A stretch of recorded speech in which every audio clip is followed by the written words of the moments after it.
Dahil madali na yun maluto yung sili, kahit na half cook lang, okay na. Pero ito, okay na. Totoo na yan, mga kaibigan. Ayos na ito. Approve na ito. Oh. Oh. Ayan na, oh. Oh. Sarap nito. Diniguan ng ating ulam ngayon. Meron akong mga binili rito, mga ito, baboy. Nahiwa-hiwa na. Alam nyo kung anong gagawin ko rito. Lalagyan ko ito ng Bloody Mary. Gagawa tayo ng diniguan. Ayan. Nahiwa-hiwa na yung baboy. So, mayroon din ako mga chicken. Ito. Maayos na ito. Chicken pili. Gagawin kong chicken menudo. Palalambutin ko muna yung baboy. Kaya nilaga ko muna yung ang gagawin na diniguan. Palalambutin muna natin at para malaga aalisin yung mga dumi ng baboy. Maraming sibuyas, 2 sibuyas, maraming bawang, mas maganda, mabango. Kailangan iwa-hiwain ng pino yung itong bawang. Ganda kapag marami yung bawang na ating igigisa.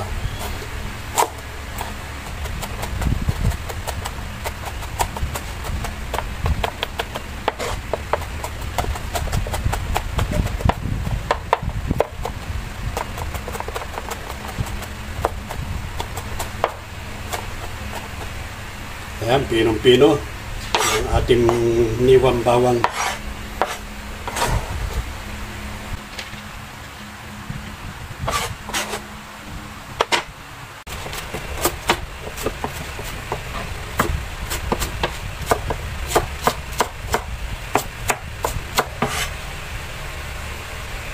Ayan, nahiwa na rin yung sibuyas. Timplahan ko na yan ng suka at asin. Meron na rin akong sili. Ilalagay sa diniguan. Hindi naman nawawala yung sili para sa diniguan. Pabango yan. Yung siling pahaba, yung green. Nahiwa ko na rin yung loya, bawang at sibuyas. Ayan na yung baboy. Nailaga ko na kanina to. Kaya magluluto na tayo. Okay. Let's go!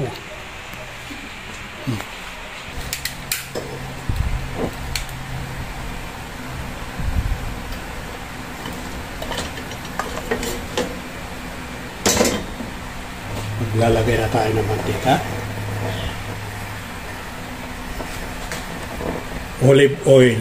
Yung ating ginagamit mantika sa paggigisa. Basta pagka nagigisa, hindi ordinaryong mantika, hindi olive oil. Maganda kapag olive oil ang ginagamit mga kaibigan. Kung may budget na pambili ng olive oil, okay lang. Pero kung wala, pwede na rin pagtyaga ng ordinaryong mantika. Pero tayo, kailangan natin ng olive oil para laging mabango yung ating niluluto. Kunain na natin yung bawang. Maganda kapag nagigisa ka, yung bawang, brown siya para mabango yung ating niluluto. Yung lutong-luto siya. Ngayon, isunod natin yung loya. Dahil yung loya na ating lulutuin na diniguan yung aking lulutuin mga kaibigan. Hindi pwede na hindi ko lalagyan ng loya para lalong mabango yung ating niluluto.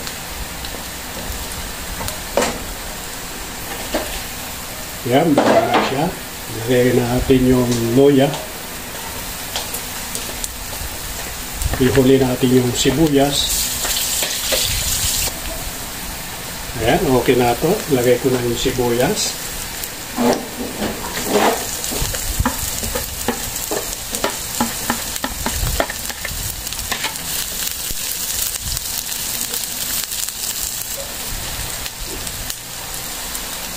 Ito siya. Ayan o. Kailangan dahan-dahan, talsik. Ayan na.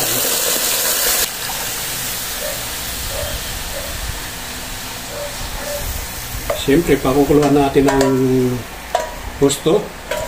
Kasi kapag hindi lutong-luto yung dugo, medyo ang lasa ay malansa. Kaya kailangan lutong-luto yung dugo bago natin ilagay yung baboy. Wow, luto na mga kaibigan. Sarap nito. Bango yung luya at saka oregano na nilagay natin pang pabango. Ilalagay ko na yung sili. Yan ang panghuli-huli na.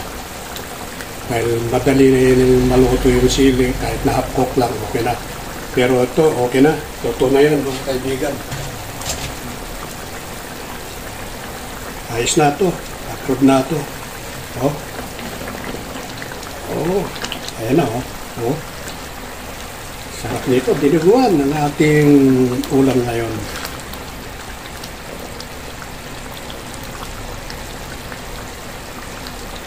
Okay, ayos na ito. Approve na ito. Ito na mga kaibigan. Kakain na tayo.